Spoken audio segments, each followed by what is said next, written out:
The Philippine National Police will implement the new gun control law this January. It comes at a time when investigators are in the thick of identifying gun owners who may have fired their guns during the New Year celebrations, in which many of the victims were hit by stray bullets. Just how tough is the new law against violators, legal or illegal gun owners? Joining us tonight on NewsLife is Chief Superintendent Louie Oppus, the Director of the Firearms and Explosives Unit of the Philippine National Police. Good evening, sir, and welcome to NewsLife. Magandang gabi sa inyo lahat at magandang gabi sa ating mga nanonood. Sir, with this new law, will it be easier to own a gun?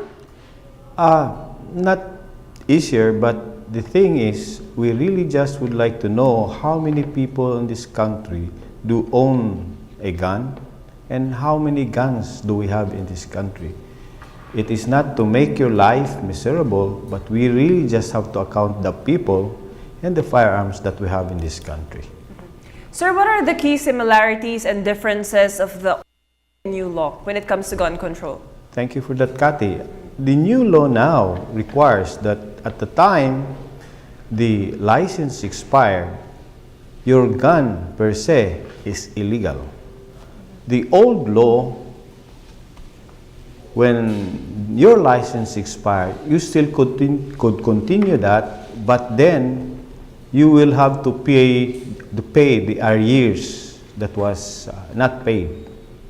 3, before the old law stipulates that when you are out of the country 6 months or more, you have to deposit your firearms to the nearest police station for safekeeping.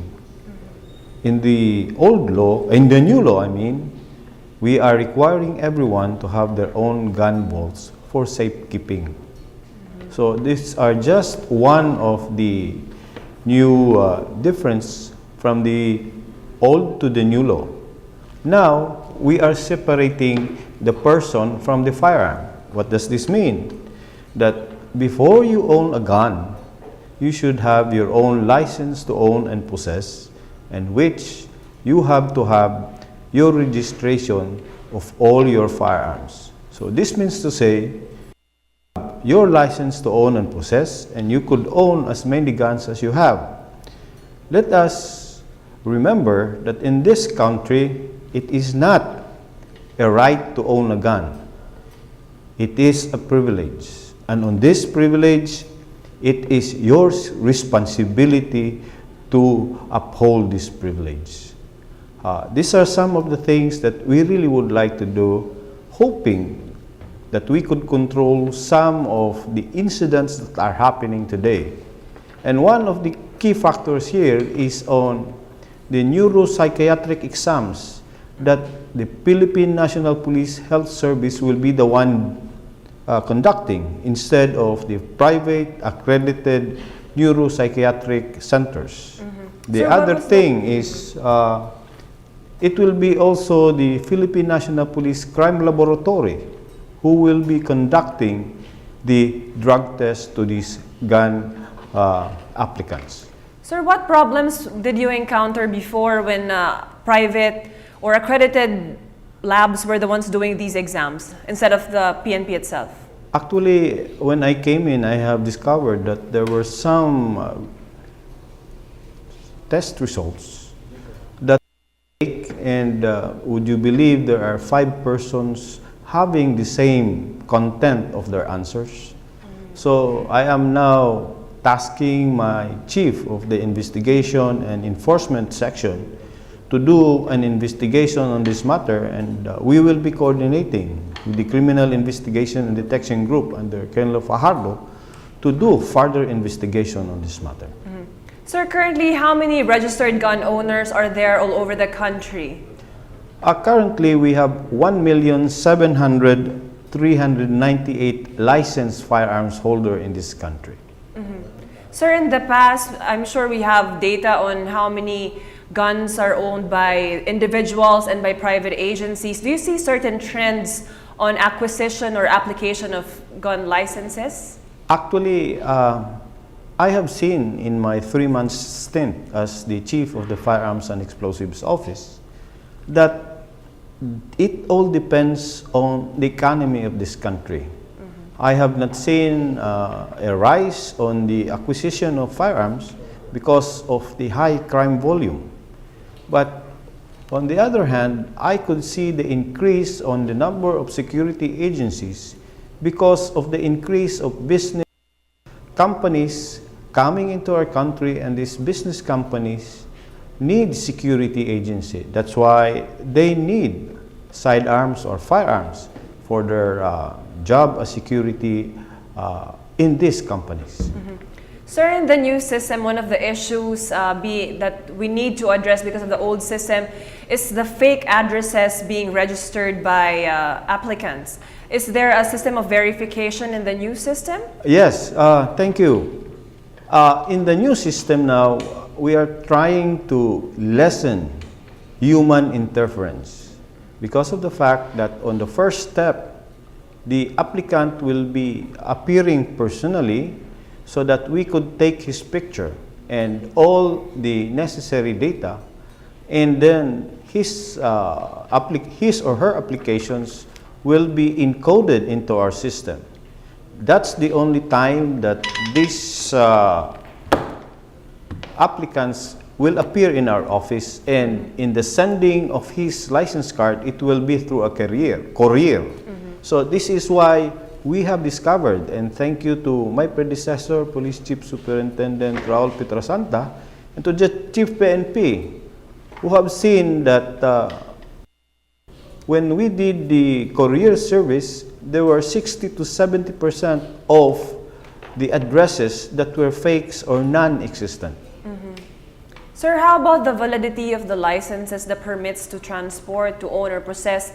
Is there any changes that will take effect because of the new law, or will it be the same? Well, the law stipulates that having a license to own and possess, its validity is for 2 years, while the registration of license of firearms is for 4 years.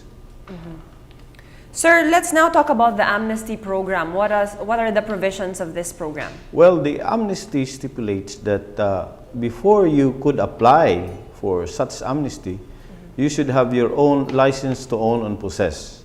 And we are now in the process of preparing our office so that all the requirements that is needed for this amnesty will be fulfilled and be satisfied.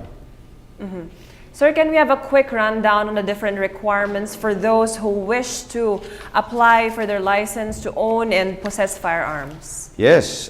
For example, a requirement for license to own and possess firearms for government employees, that is to include me and all other members of the armed forces. For sure, you should submit a written application form, a clearance issued by the regional trial court and municipal or metropolitan trial court, and or from the Sandigang Bayan.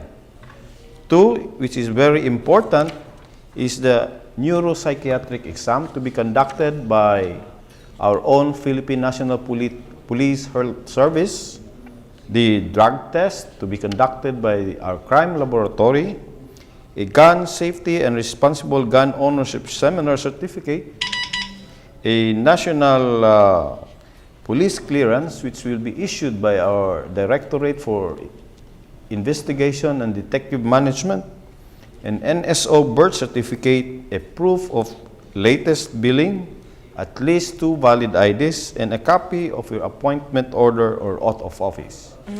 These requirements could also be used in your application for a permit to carry firearms outside of residence, to include a biometric process. Sir, with this new law, how will it help promote responsible gun ownership? Well, as what I have said at the very first thing, when you apply for a license to own and possess, to complete everything. Because at the first process, when you submit that, if one of the requirements is lacking, we will not be accepting your application. So what does this mean? It means to say that when you complete all your requirements, it all starts being a responsible gun owner. Sir, in a final word, for those who are planning to apply for their licenses, what kind of state of mind should a gun owner have? And like what you said earlier, it is not a right, but rather a privilege to a chosen few. Thank you very much. Ang pakiusap ko lang po sa ating mga kapatid, itong batas na po ito ay hindi sa paghihirap. Ito po ay sa kapakanan ng ating mga kababayan, hindi lang po sa pulisya, pero ito po ay para malaman natin kung ilan talaga ang tao sa Pilipinas na may baril at ilan talaga ang baril dito sa Pilipinas. Hindi po ito proseso sa paghihirap, kundi ito po ay para sa ating kinabukasan. Alright, and on that note, thank you very much, Chief Superintendent Louie Oppus, Director of the Firearms and Explosive Division of the Philippine National Police. Thank you, Kathy.